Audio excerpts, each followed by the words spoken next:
again, I come face to face with yet another victim of U.S. policy, to Alejandra and Red Juvenil. I apologize for the U.S. contribution to violence in Colombia.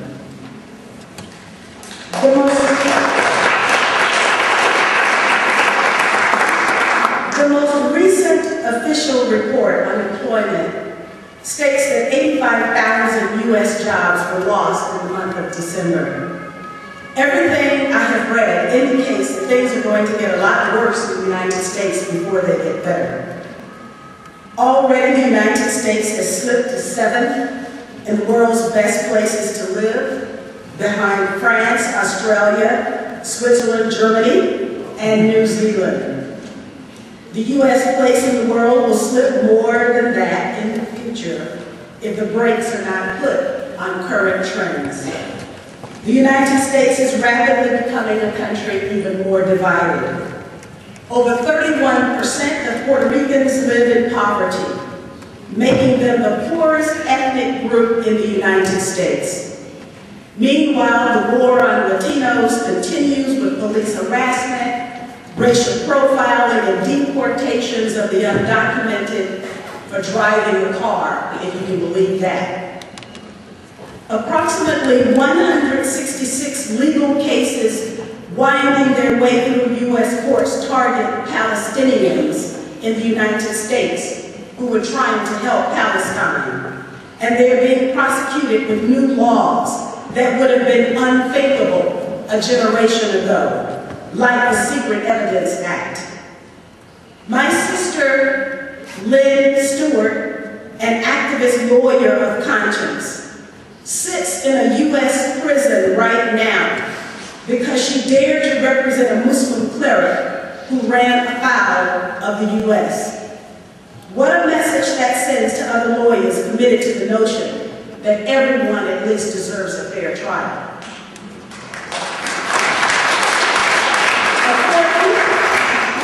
To United for Fair Economy, whose work I adore, Black unemployment is now at 14.7%, compared to 8.7% for whites. And in 2007, for every dollar of white wealth, a Black family had just one dime. From the subprime banking scam alone, because of mortgage foreclosures, Blacks and Latinos are currently experiencing the greatest loss of wealth in recent U.S. history, because 53% of Blacks and 47% of Latinos were saddled with subprime mortgages, as compared to only 26% of whites.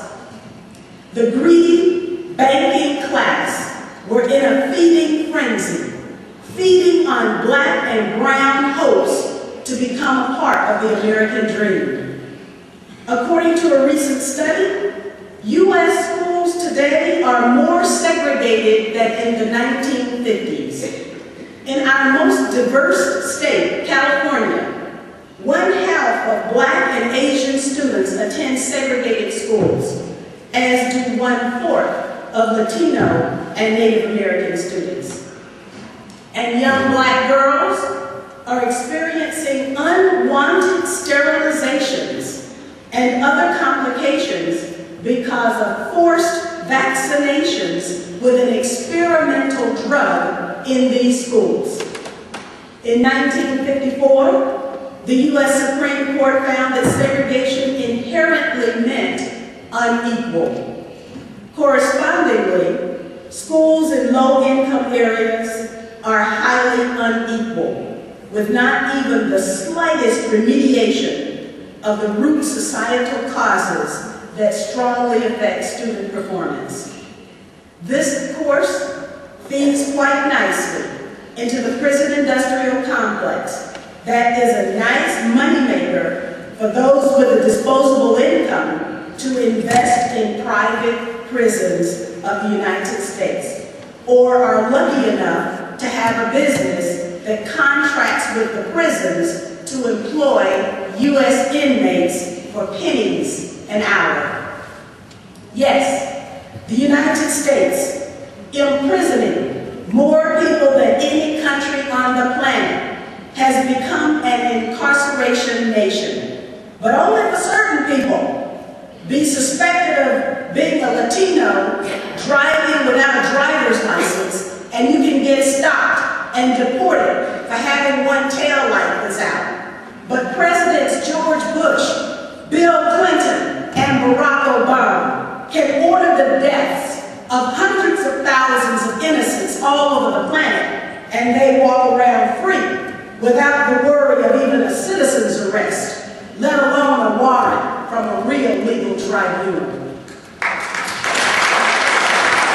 Incredibly, whites whose fortunes were sinking in the pile of unkept political promises and debilitating U.S. national debt were proselytized to by special interest media that hatred of the other was okay. There was little national outrage when Pat Robertson said that Hugo Chavez should be assassinated. And then more recently, when this man of the cloth opined that Haitians suffered so much because they made a deal with the devil to throw off French slavery.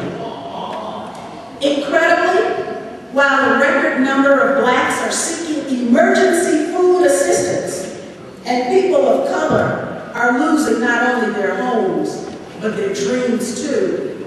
Fox News and CNN propagandize that it is those others, those people of color, who are responsible for the drowning of white America. And that includes President Obama, who one Southern Baptist preacher prayed to God should die. I wonder, who is his God? True to fashion, the news that is watched by most people in the United States refuses to tell the people the truth of their conditions and why they are facing these conditions in our country. However, according to Secretary of Homeland Security, Janet Napolitano, certain whites also constitute part of the problem. According to her, they are environmentalists and white supremacists. Interestingly, hatred spewing from the likes of special interest television hosts seems okay as long as they buy into the Republican-Democrat political paradigm and stay there. Napolitano's enemies of the state, white supremacists and environmentalists, left that conformist paradigm over 2 generations ago. And I believe that any of us who leave that paradigm and begin to think for ourselves and then act politically on our own independent critical analysis can begin the process of putting our country on the road to real independence from the special interests that have overtaken every aspect of our governmental, legal, and political apparatus, and like a parasite have sapped the life from our body politic. But leaving the acceptable political order puts us in the crosshairs of those whose position in power come from it. And because the United States today is a rudderless, leaderless, divided society, coming apart at the seams, now is the time more than ever that we need to employ what public schools in our country stopped supplying long ago. And that is critical thinking about where we want to stand as a community of nations and where we in the United States want to stand as a country. And this brings me to the real winners in the midst of this socio-economic collapse. Most people spend so much time looking at the losers in such a scenario, and we must care about the innocent victims that pay the ultimate price in the grand political power plays of our day. But we must not neglect taking the time to study who it is that is actually sneaking off with the stolen merchandise. There are real winners, and they are the ones whom George Bush called his base. That is, the haves and the have-mores. President Obama has hastened approximately $23.7 trillion of our hard-earned dollars to them. Therefore, the real purpose of our political activity must be to thwart the wholesale theft of a nation under the guise of hope, change, and yes, we can. That is the only purpose our political activities must now be geared toward. It means then that those of us who have stepped outside of the acceptable political paradigm must be willing to break bread with one another and find common ground on which we can operate. My experience has been that such interactions only enhance future opportunities for positive political interactions.